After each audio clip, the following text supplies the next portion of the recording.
Hi, y'all. If you don't know me, my name is Taylor, and I'm a licensed therapist who loves using music to find meaning and help people with their mental health. And so when my team sent me this song, they were like, you have to do it because it's about a therapist and a client. So let's get into it. I'm really excited. I loved the last song that I listened to by Ren. It was one of the most profound pieces of music that I've heard in a long time. And I know that this one's going to be powerful too. And along the way, if you hear anything that resonates with you, or you'd like to share something that's going on with you in your life and your experience, share in the comments by tagging out HeartSupport and we will encourage you. Okay, let's do it. I'm so excited.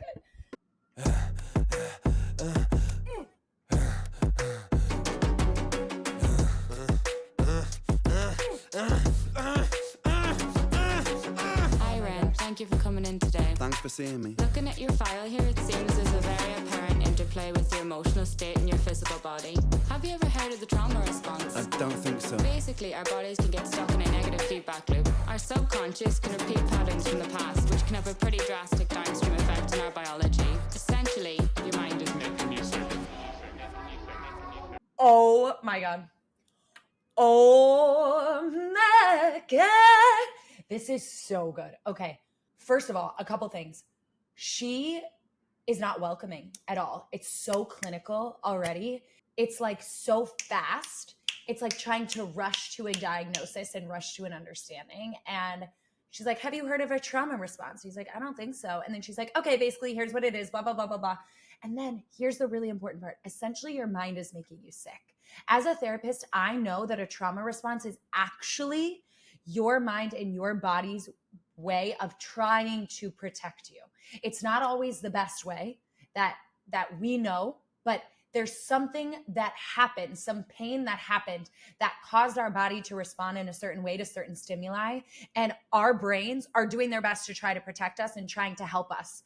And so essentially your mind is making you sick, makes it sound like your brain is doing something that it's not supposed to, when actually a trauma response is a stress response that's meant to induce an action that is going to protect you. So I'm already nervous about what's going on here from like her being a therapist perspective. It seems really medical model and not very feeling empathy focused. Okay. The breathing is so interesting. And the way her voice changed to be like, your mind is making you sick. And it sounds like, oh, I don't like that. Sounds like something he's heard before and maybe tells himself. Oh. Sick boy, bitten by a tick boy, looking for that fix boy, anabolic steroids, damn so, poster boy, pass out, white noise, quick fix, snake oil, I'm about to break boy, oh, what a shame, he's in pain, have another go, take another pill, here, take a couple more, let's see how you're doing in the... Hold on, yo, we gotta go back, watch this. Watch what she is doing while he's expressing his pain. Watch her. Sick boy, bitten by a tick boy, looking for that fix boy, anabolic steroids, damn so, poster boy, pass out. Oh my gosh. She's not even listening. She's not even looking at him. She's just writing him down. Writing him down. Have another go. Take another pill. Here, take a couple more. Let's see how you're doing in another week or so. You'll be feeling worse when the side effects will show. Derealization, medical patient, losing patience with the process. Oh my gosh. Like just treating him like another person who has the flu. Like someone who needs to be fixed. That there is a one size fits all solution for the pain that he is dealing with without even, it's almost like so arrogant in the way of like, I know what you need without even actually listening to you, your story and your pain. I know, because I know better. And it's just this pill. It's this one size fits all that's going to fix you because you're broken. And also like, let's see how you're doing in a week or so. Can you imagine being a person in that much pain and someone saying, let's see how you're doing in another week or so? Like another week or so feels like an eternity when you are struggling, when you are hopeless. And to just be like, let's see how you're feeling. By the way, you're probably going to feel worse. People in that place can't even imagine feeling worse. Oh my God. walking hand in hand with Satan. Complications with the medication, inflammation, dehydration, inhalation, aggravation, building up a toleration. Drown, soccer, drown, soccer, drown, soccer, drown. I've been feeling like I'm drowning with my feet upon the ground. I've been screaming, I've been shouting, but I never make a sound. I've been looking for a way out, but I always seem to drown. Is this all making sense, Ren? I've been screaming, I've been shouting, but I never make a sound. I've been looking for a way out, but I always seem to drown. Like, that's what he's doing in this session. It feels like he's screaming. It feels like he's shouting for help. And he goes inside and blames himself. He's like, I must not be making a sound. I must not be making sense. But really, it's the person sitting across from him isn't meeting him in the way that a person in pain needs to be met. Because they're looking at it like a sickness, not a pain point. And so it feels just even more isolating and even more like there's something wrong with you. Oh my God, my heart is like breaking because I know that this is so many people's experience in therapy. Yeah, I think so. Good. What I propose we do is we try to pinpoint the exact experiences from the past that are keeping you stuck. What can you tell me about your childhood? I can't really think. It's okay if nothing. Okay, so like just even like listen here. He's like, is this all making sense? She's like, is this all making sense, Ren? He's like, yeah, I think so. If someone says, yeah, I think so to me after I say, is this making sense? I'm like, okay, let's slow down for a moment. Let's think about it. Like, how does that make you feel? How does it land? Or what questions do you have? But he's like, gives a very like, I don't know kind of answer. And she's like, good. Okay, what I propose we do next is just powering through, looking at him like a problem that needs to be solved and needs to be solved quickly because she doesn't have the time to slow down and listen to him and actually hear him in his pain. She's not taking the time to make him feel safe to answer the questions that she's about to ask him. It comes up right away. What I'd like you to do is take some deep breaths with me. In and out. In and out. Good. Now tell me the first thing that comes to your mind. I feel like it's not me, it's the world. Okay, we're going to go back to that for a second. But do you see what I mean? Like, she's just barreling on and it's like, what has happened in your childhood? Some of those experiences that people happened in childhood were really painful, really traumatic. Some of them have been buried, and there needs to be a sense of safety to explore that. But instead, she's just like, okay, it's okay.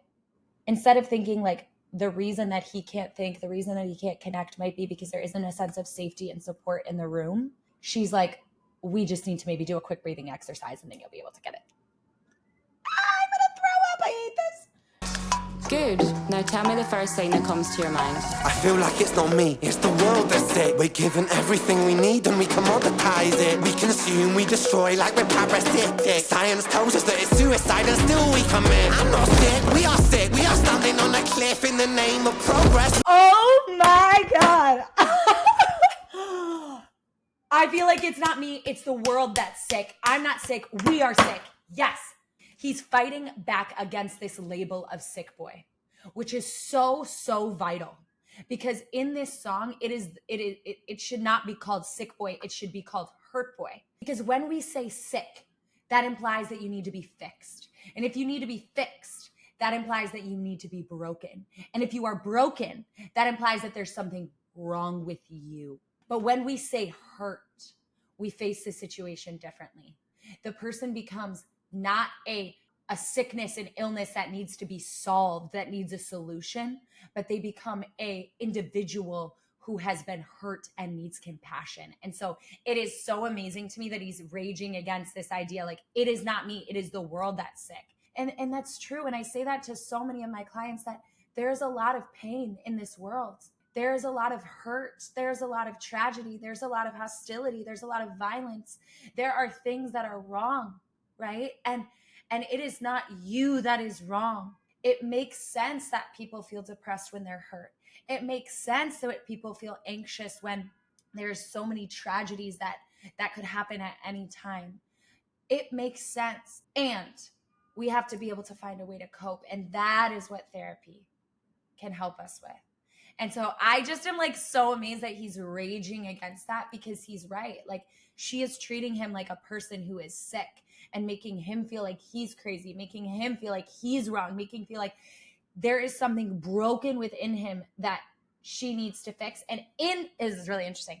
In her doing that, in her being the fixer, it puts her above him And if you are the fixer, it implies that you are not broken. And we are all brokenness. We all experience brokenness. We all have pain inside of us. We jump off the precipice. I'm not sick, I'm the virus. You're the virus, hypocrite. How can you sit there with that smile on and tell me that I'm sick boy, looking for a fix, boy. Push it down in public, quick pose for the pick, boy. Record label meetings that commodify your gift, boy. Why you so upset? Don't you wanna be a rich boy? Fuck no, industry is cutthroat. I've been doing bits by myself, swimming backstroke, walking on a tightrope, rapping with a slit throat. The way that we persist is like the ending of a bad joke. As the people evolve, we're complacent to assailants and we do what we're told. Counterintelligence, a sight to behold. Rape the earth of all resources and we bleed it for gold. And we bleed it for wealth, we bleed it for fame. But when you bleed it, can you tell me what the fuck will remain? And I bleed in myself, I bleed in my brain. While I'm bleeding, I'm the reason, cause I'm doing the same.